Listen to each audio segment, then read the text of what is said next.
I'm finally home! Jesus Christ, it is 7 p.m. now? On Sunday? And I just had the literal trip from hell? So yeah. See, when I decided to make this video, I kinda hoped that I would just get a shit ton of footage and just tell the story of like how shitty it was to get the tickets. I didn't expect to then lose my passport, have trouble getting into my hotel room for like an hour, and then have the literal trip from hell. I might have to cut this up into 2 videos. We will see how it goes when I have to actually edit this. So passport, we should start with the passport. So what happened was that you're not allowed to bring a bag inside unless it's like, it has to be smaller than like an A4 paper, and my smallest bag is a bag that I carry 2 laptops in for uni. So that is definitely, so I just decided I will just take everything in my pockets. I will like show a picture on the screen of how I wore things for like the concert itself, but basically I was wearing a leather jacket that didn't have huge pockets, but I could still fit anything. The thing is, the only ID I own is a passport. So I had to bring my passport, because you have to bring an ID with you everywhere, a picture ID, especially if you're in another country. So I had my ID, my hotel key, my credit card, spare euros, because I swear to God I got so many coins. Like, can we stop Germany, please? I don't need coins. And then my ticket, of course. So concert goes on. I have a lot of fun. I have shit tons of fun, and IM is now my buyer's wrecker. I am sorry to say that, Shonu, but that stage was owned by IM. Also, I am aware that I look crap as fuck, but in my defense, I have been traveling for over 12 hours now, so that is a long time. Where was I? Yes. Fun. It was great. IM had his speech in German. I don't speak German. This face doesn't speak German.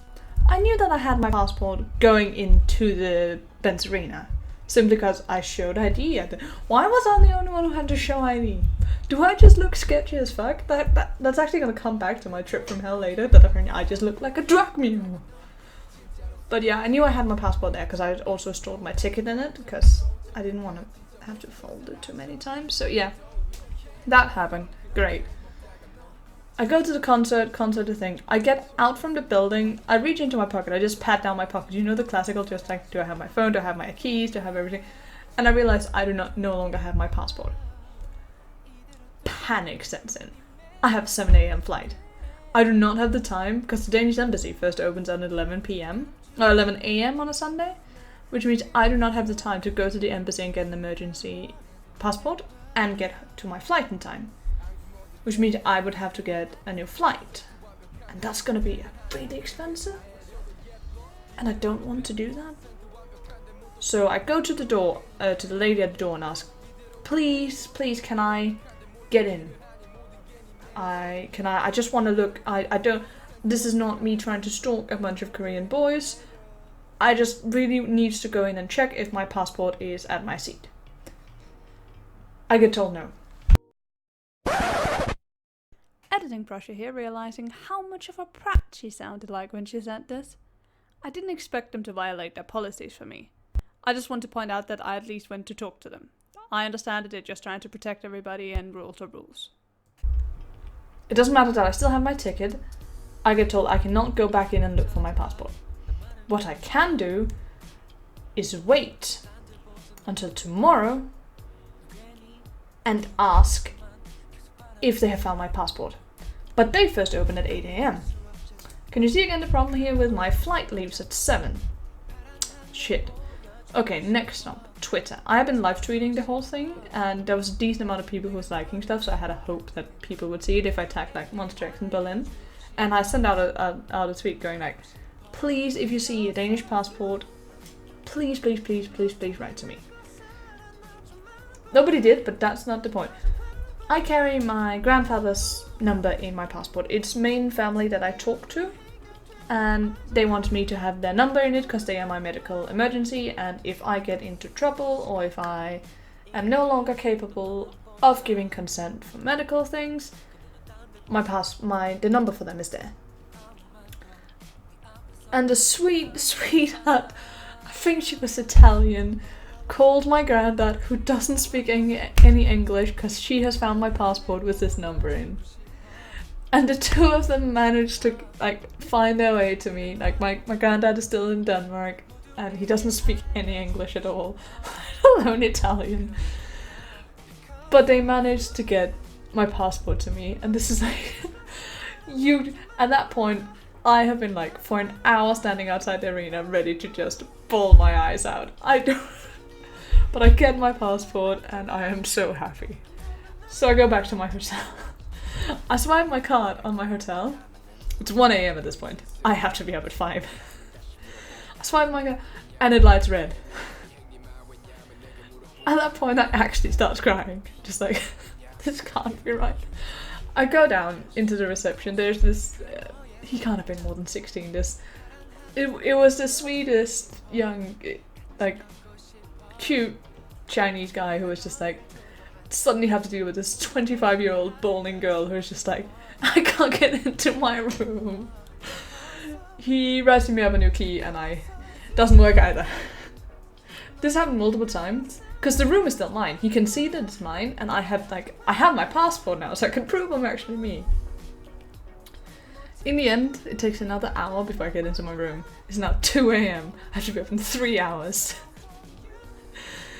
I sleep 2.5 hours, and I get up. From there, the trip from hell starts. A good point to notice here.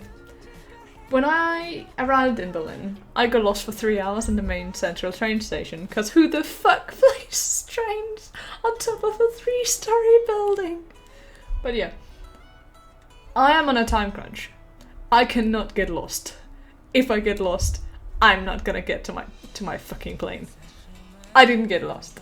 I managed to take 2 different buses and not actually get the right tickets and get to the train station. Everything is good. I think this is gonna be it. I'm gonna get home.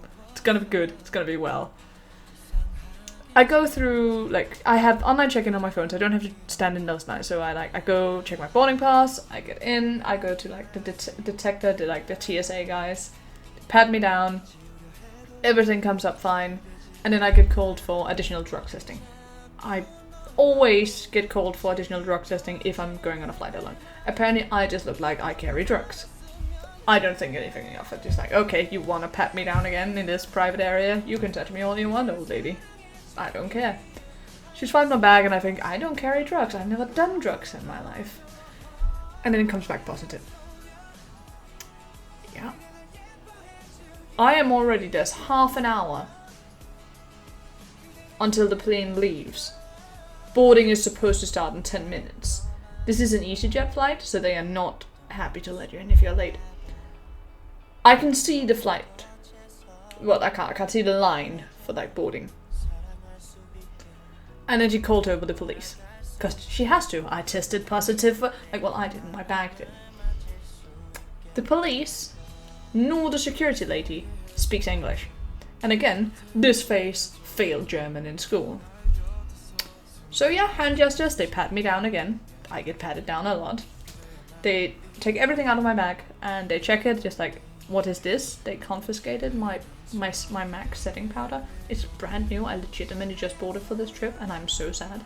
But I do not have the time for them to test it. It's not drugs. I swear it's not drugs. And then they go, what are you in German for? Just like, well, I still have the bracelet to go see like the European Championship in League, and I have my tickets to see Monster X. I have everything, like, I was here for this. Here is the things, I'm going back to Denmark, I'm not smuggling drugs. I swear to God, if I wanted to smuggle drugs, I would have walked over the border between Germany to Denmark. I wouldn't have flown there. So yes. She does another swipe. It's still positive. At this point, I am terrified. I think we've all heard this story of like, I don't even know if it's really true, where like drug dealers will like take people's bag and put stuff in it and then take it again. But I haven't left my bag at any point. The only point that it has been locked, like I haven't been with my bag, is when it's locked in my room. And then my mind just goes, but I couldn't get into my... Oh no, please tell me. It was okay. She swiped it a third time and it went negative. And at that point it just decides that she's probably not a drug mule. She just looks like she's about to cry, which I was. Which is really strange because I haven't cried in years. So yeah, I get to my flight. That's a lie. I get to the line. And I wait. At this point my feet hurt because I have been standing up for so many days and I am tired. I haven't had a real meal since Wednesday. I'm not kidding. A Thursday when I traveled I didn't want to buy additional ingredients to cook with. So I hadn't anything in my house to cook with, so I didn't eat anything. And then when I arrived Friday, I was lost for 3 hours in the train station, so I had to go directly to the LAC, and I just bought a Red Bull there, because that's just what I do. And then Saturday I woke up too late for the breakfast, so I went straight to the concert and didn't buy anything. And then my passport was lost, so I was lost for hours and couldn't get anything to eat. And then Sunday, I had to leave early, so I couldn't get breakfast. At that point, I am a little bit emotionally unstable, so that's a thing. And then my plane is late. It's late by 2 hours. I have connected bus in Denmark that I need to get to. And I'm just like, this can't be real. This can't actually be real. And I sit down because I'm tired. I have only slept for 3 hours. I haven't eaten anything. And the lady comes up because we're standing in line and says, "You cannot sit here." And I'm just like, what?